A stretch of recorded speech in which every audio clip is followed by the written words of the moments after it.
Boot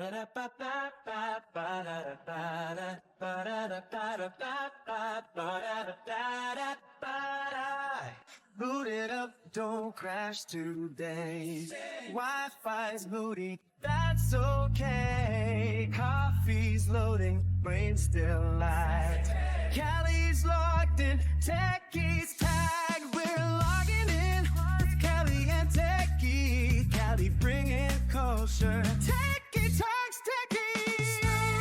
Stories, culture, updates too. It's logging in, brought to you. System ready, slightly unstable. You're logging in for a vault, boredom not found. You're logging in, best show around.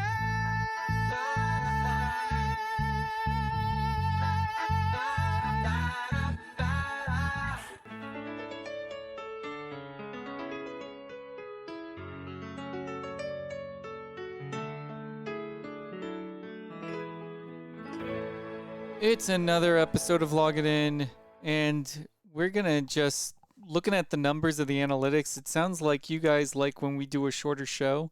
So we're going to try to do a shorter show today, I think. I don't know. What do you think, Kali? Everybody is on, what I can say, the microwave version of things, the attention span. So I'm with it. You want to do a shorter version? Let's do it. I'm all game for that. I have to admit, my attention span is a little short too. So I'm right along with everybody else.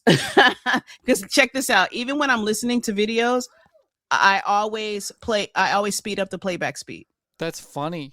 All the time. Unbelievable. I never listen to it at 1.0. I'm like at 1.25, depending if people are talking really slow because they want to get that sit time.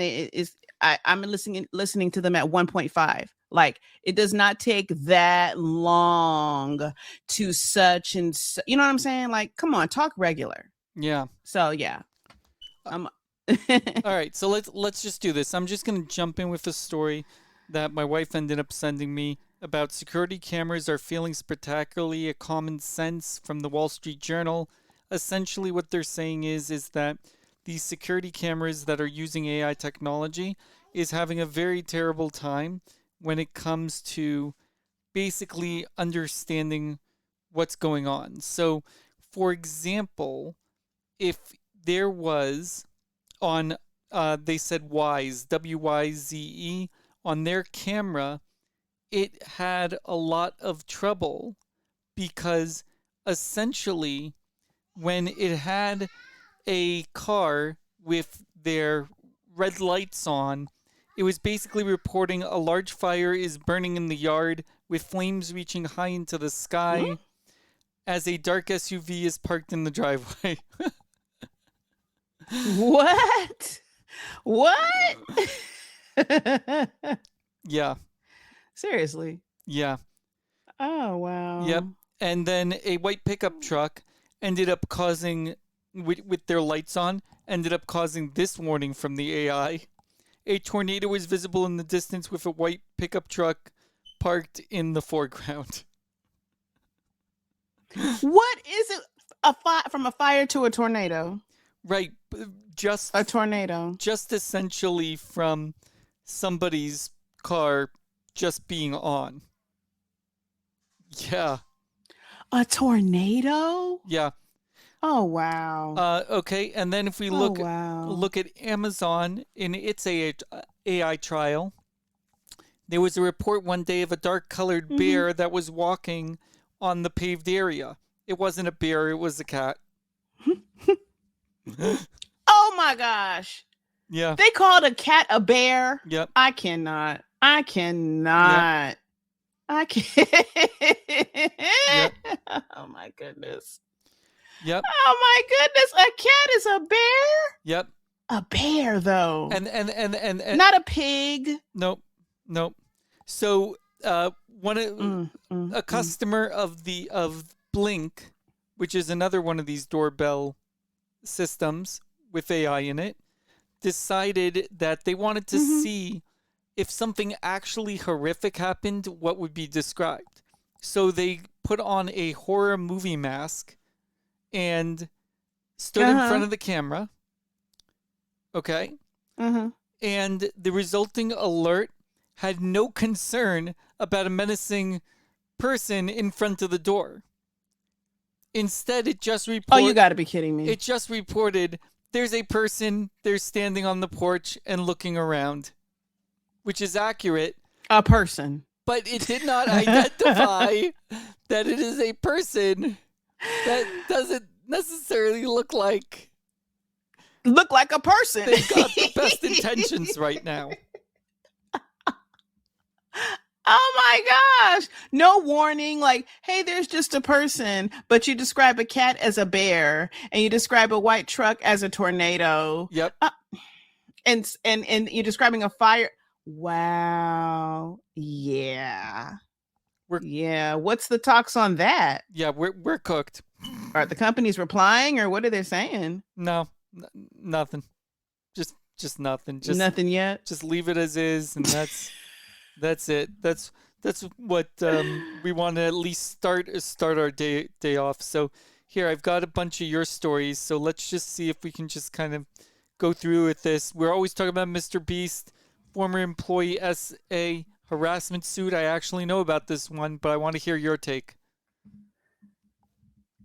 Yeah, so MrBeast responded after a former employee filed a lawsuit against his company, Beast Industries, alleging workplace misconduct. According to the complaint, the former head of Instagram, Lorraine Mavromatis, claimed she experienced sexual harassment from the CEO, James Warren, along with unequal treatment compared to male colleagues. She also, alleged she was demoted and later fired after raising concerns. We've heard this type of situation before, not in this company. I'm just saying the situation in general. The complaint described a pattern of uncomfortable interactions, including meetings held outside the office, and comments about her appearance. It also included a claim that Warren made inappropriate remarks involving Donaldson himself.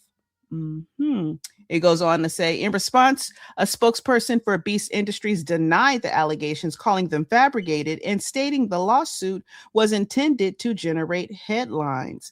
The company also said internal restructuring, not retaliation, led to role eliminations, including her position, and noted that both male and female employees were affected. Donaldson addressed the broader conversation around company culture during a public appearance, explaining that he built his business at a young age and has since brought in more experienced leadership as the company expanded to hundreds of employees. He acknowledged that shaping company culture at a scale required growth and outside expertise. So at this time, the case is still unfolding, with both sides standing firmly behind their accounts. So, yeah, I don't know. I mean, we've seen these cases before, and where, a person was let go and they claim that, or they allege that, hey, now we want to talk about some sexual harassment claims, as well as I was being treated unfairly. Also, I was demoted, and then later fired. We've seen these claims. We've also seen claims that are saying, hey, she wasn't the only one fired. There were male and females fired. So it's not necessarily a gender bias type of situation. But it's interesting because MrBeast has always been kind of, from what I've seen, as kind of like a good guy. I was surprised to see, I wouldn't have been as surprised to see, somebody complaining about, unequal treatment or being demoted, but I was definitely surprised about the sexual harassment. I was like, whoa. Now, she did say it was from the then CEO, James Warren. So, but because he's CEO of the company, there you go. Yeah. So full disclosure here, I've actually dealt with MrBeast personally. So essentially, I've got a different feeling from it. I mean, indirectly. I mean, but no, I've been on the same stage with him when we were on Clubhouse, which was interesting, and essentially he ended up making a big faux pas when he was on Clubhouse, where there was one of the biggest Clubhouse streamers and Clubhouse is that audio app, if you don't know what that is, but essentially And this has been well documented, so you can even look it up. But essentially, this big Clubhouse influencer showed up to his room, was on his stage. MrBeast was unable to pronounce the guy's name, and then brought him down to the audience, and without even letting him like say, "Okay, how do you pronounce the name?" Or it was just really, really disrespectful, and Really? it ended up being a situation where it was an all-night battle where people from Beast Team was trying to defend what was going on, while people from Clubhouse's club, if you will, were sitting there and saying, hey, Beast needs to come back on and owes an apology to the community. Because you don't just show up to a community and do something like that. And as a result, it ended up dividing a lot of people in the Clubhouse situation. But from that moment on, I've been watching a lot of Beast's moves, and I can definitely see how, yes, has a good heart, but at the same time, there are things that he does, which is because he never really received the right character training as far as how to handle fame. That's my opinion. So he's a little dismissive, or not even gonna say little. He's dismissive to, as one one could describe him as being dismissive to things that, because you know what, things like not pronouncing and not taking an interest in pronouncing a person's name correctly, that is a microaggression. Yes. In the workplace. Yes. If you know, if somebody's like, what's your name again? Every time they see you, what's your name again? Is it so-and-so? How do you say it? Such and such. And it's like, come on, get it. I've told you like 50 times. And every time you speak to me, you're asking me the same question. You know, it's not that many syllables. Try. Yep. That's a form of, you know, just respect, right? Yep. And if you don't get it correctly, you say, I'm sorry, I might be pronouncing it. I might not be pronouncing it correctly. Can you tell me, how do I say your name? Yep. And then try to say it with them and then go forth. But if you're dismissive toward it, a person, because your name is who you are. That's who you are. So when you're dismissive to not even respect me enough to try to learn my name. Yep. You know what I mean? So that's that elitist type of behavior. So, you know, I've seen that in corporate and everywhere else, you know. So to put it in context, this happened February 19th, 2021, and it was even covered by Business Insider, which is a reputable. Really? Yes. It got there. This is a big deal, and I was in the room. I watched it happen. Like and it was crazy. It was absolutely crazy. And so essentially, and I'm going to go and I'm going to spell out the name of the person that he was not able to pronounce, or he did not even ask. First name Farokh, last name Sarmad. All he had to do was ask. Sarmad. F is in Frank, or S is in Sam? S is in Sam, A is in Apple, R is in Rainbow, M is in Mary, A is in Apple, D is in Dairy. So Sarmad or Sarmad? Basically. Depending on what the emphasis is. And then the first name was what? Farokh? Farokh. Farokh Samad. Yeah. Farokh Sarmad or Farokh Sarmad. Probably Sarmad. Well, Farokh never pronounced. Either way, just confirm it. Farokh never pronounced his last name for me, so it's like. But I know his name is Farokh because I've been on his stage on Clubhouse multiple times. I mean, I had 6,000 followers on Clubhouse. It was a big deal. So, but again, it was a major incident, but it's not discussed. And this was in 2021. Before any of these other things about MrBeast came out. So I watched it in action. So the problem is I can't talk about this topic without mentioning that, because then as a journalist, I mean, I need to disclose what I've actually been involved in. Right. And that just goes to show that sometimes, like I said, because I never heard of this, what the situation you're speaking about until today. So it just goes to show you that, what did I say just a few minutes ago? Oh, well, seems like, probably was a good guy. And it's like, just because a person does, good and great things, and it seems very philanthropic and, all that, it doesn't mean behind the scenes they're not, excuse me, slight assholes. You know what I'm saying? Right. It just doesn't mean that. You're just not privy to it. People make mistakes, especially when you're coerced on these various audio apps. But in this case, he's got so much infrastructure. He's got PR people. He's got all these people that should be advising him on, hey, not a good idea. But no, he's definitely right. I mean, there's some really bad quotes that are out there from when MrBeast was first starting out, when he really didn't have a PR team, and I don't blame him. The problem is that he needs to show continuous growth. Even myself or whatever, I've had run-ins for stupid stuff, but it's like, but the key thing is the growth that happens afterwards. That's the big thing. Right. That's key. We're in a microcosm now that if you make any mistakes, it used to be in the 80s, if you made a mistake, it wasn't recorded.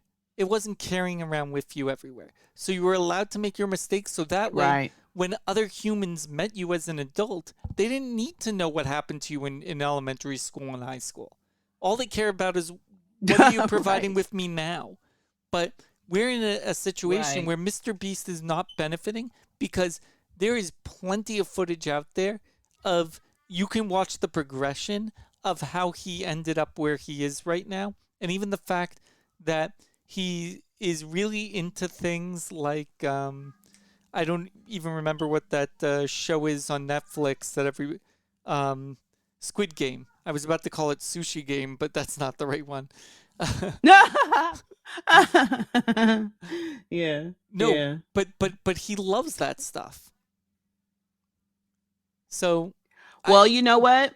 It's very important to love what you love, but don't get so far away and detached from things like people and how you make them feel. I'm not, saying that, this former employee, her experience, what she's saying, her allegations are true.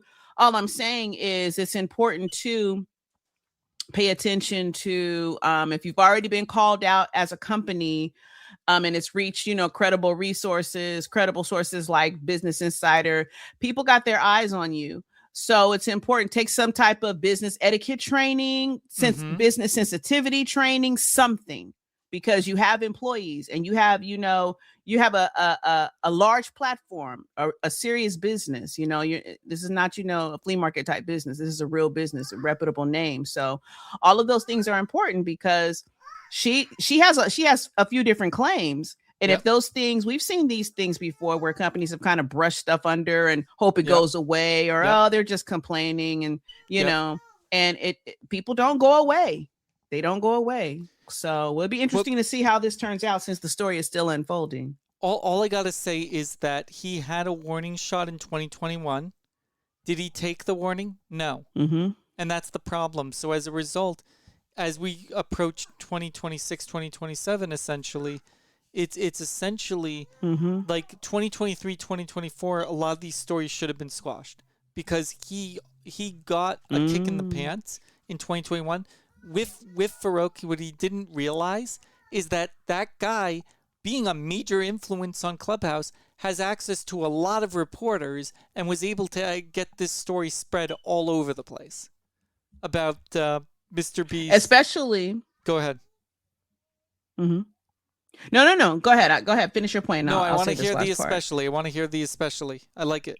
I was just going to say, especially with the claim that, he explained that his business, he built his business at a young age, and has since brought in more experienced leadership. Yep. As the company expanded to hundreds of employees, but it doesn't say when. It just says, he has since, so, Yeah. It's also very, very important to watch who you put in leadership, because that can be damaging as well. And it all comes back on you. So be careful who you hire for these leadership positions. And here's the other thing that you have to know is that if you want to get a better understanding of what the culture was going on, even though some of the stuff has already been debunked, and the guy had a great opportunity of going in and explaining what goes on in the Beast world, but whatever. But look up Dog Pack, and if you look up Dog Pack with MrBeast, you'll end up seeing a lot of great videos that explains all these players. And Dogpack 404 is the name of the whole thing. But yeah, right now, because of some of the mistakes that Dogpack 404 made, as a result, he's actually abandoned the internet entirely. His YouTube channel and his Twitter, there's just nothing more with Dogpack. So you can really go deep into this. Yeah, Dogpack 404. I see this. Yeah. Released a series of videos alleging that MrBeast fakes his videos, engages in deceptive business practices, and run an unethical work environment. Yep. So, and you'll hear James Warren and stuff like that. The problem is that he had multiple videos. He took down most of his videos because there were things in some of the videos that were debunked. So as a result, there's only 2 videos left, but they've got around 28 million between the 2 videos. Just putting that out. Wow. Yeah. Jeez. Okay. Yeah. Okay. Anyway, that's probably enough MrBeast to, but yeah, no, I just had to mention that because it's like I have this extra bit of connection where it's like, okay, need to kind of disclose that, because again, it's like I've always watched him very carefully in the back of my head, knowing what I witnessed on my own. And it's just kind of important to go into to basically bring that up. All right, let's go into the Spirit Airline closing, because that's pretty messed up. Yeah, Spirit Airlines shut down after 34 years, and to think that they never had any type of accidents, crashes, nothing in all 34 years. So Spirit Airlines, the budget carrier known for its bright yellow planes and even brighter add-on fees, officially shut down operations after 34 years in business. The airline announced it had begun an orderly wind down, effective immediately, canceling all flights and ending customer service overnight. That left passengers showing up to the airports with nowhere to go, and employees learning just as quickly that they were out of a job. Spirit Airlines had built its brand on ultra-low fares, often reshaping how airlines priced tickets across the country, but rising costs, including fuel spikes tied to the Iran conflict and ongoing financial struggles, ultimately grounded the company for good. So it looks like let me see. So I'm gonna say blah blah blah. I'm gonna add more context to this. 2022, JetBlue actually outbid Frontier Airlines to acquire Spirit. And then they were blocked by the Department of Justice to stop the merger, because a federal judge agreed with the Department of Justice, and they stated that the deal would harm competition. Well, you can't have competition if you're out of business. Even Pete Buttigieg, I don't know if I pronounced his name right, but he was Department of Transportation at the time, and he was really excited about blocking the Spirit JetBlue merger because, again, he was stating that he was ensuring passenger choice and access to low fares. But again, if the result now is Spirit not even functioning, they should have just let the merger go through. But everybody was worried about a monopoly. Right. And so, yeah, if that's, they basically got exactly what they were afraid of. But it was going to be a $3.8 billion deal to buy out Spirit Airlines from JetBlue. But whatever. Oh, wow. I didn't know that. That's why I wanted to add context. Because again, I don't know how many people know about that. So that it could have been better. I didn't. All right. Let's it looks like it could have been saved. Yeah, it could have been saved. Let's look at U.S. Voters' Rights Act gutted by the Supreme Court. Yeah. Yes. Okay. A major Supreme Court decision reshaped the conversation around voting rights in the U.S., with legal experts and political observers saying the ruling significantly weakened key protections under the Voting Rights Act of 1965. In a 6-3 decision, the Supreme Court of the United States introduced new standards for proving racial discrimination in voting maps. The majority opinion, written by Samuel Alito and joined by several conservative justices, argued the court was refining how the law is applied, particularly what's known as Section 2. That section had been long used to challenge voting districts, that disproportionately affected minority voters, even without explicit proof of intent. But under the court's updated framework, plaintiffs now face a much higher bar to prove discrimination, one that some analysts say will be difficult to meet in practice.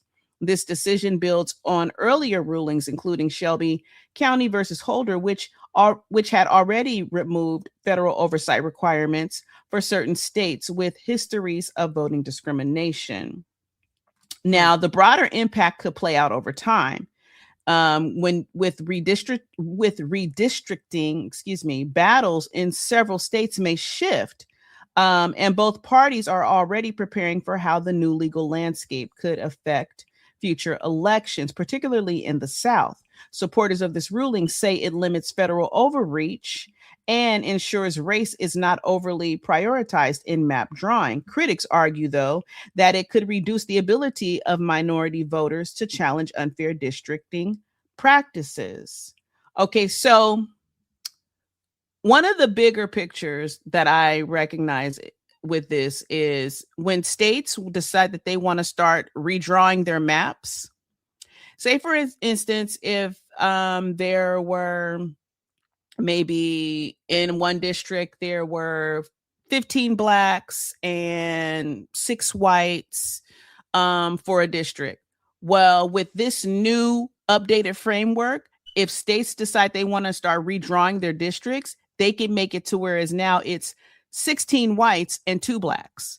Yeah. And so where if when it comes to voting, where you would have a majority vote, it changes the majority of vote, and it kind of scatters, it kind of splits up, where the black vote would count or a minority vote would count, because, oh, you're not in this district, so you can't vote. You got to go over here on this side. You know what I mean? It totally changes the mapping of how votes can be tallied up in the end. And this is right in time for, the midterms. But, another bigger picture along with that is a lot of laws and acts and everything that were put in place that started, say, for blacks, actually has helped a lot of other races, because the LGBTQ community, they were able to,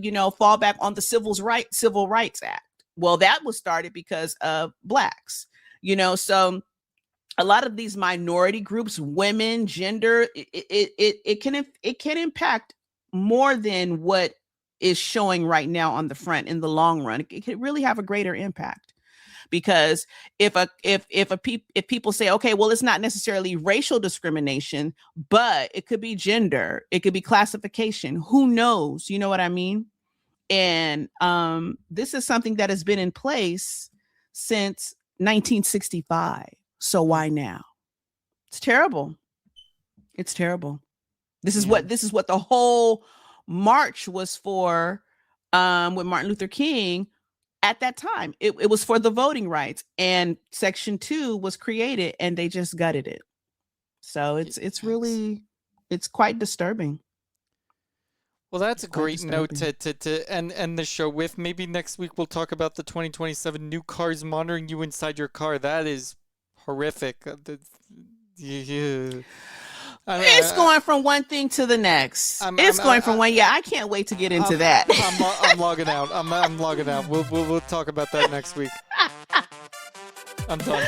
I'm logging out as well. We'll talk about it next week. Yeah, not so great news going on this week, but you know, it is what it is. There's always next week, right? Yeah, exactly. All right, logging out. Bye. All right, bye. We're logging in with Kali and Techie. Kali bringing culture. Techie talks techie. Stories, culture, updates too. It's logging in, brought to you. System ready, slightly unstable. You're logging in 404. Bored, I'm not found. You're logging in, best show around. Boot it up, don't crash today. Wi-Fi's booty, that's okay. Coffee's loading, brings to lag. Kali's logged in, Techie's tag. We're logging in with Kali and Techie. Kali bringing culture. Techie talks techie. Stories, culture, updates too.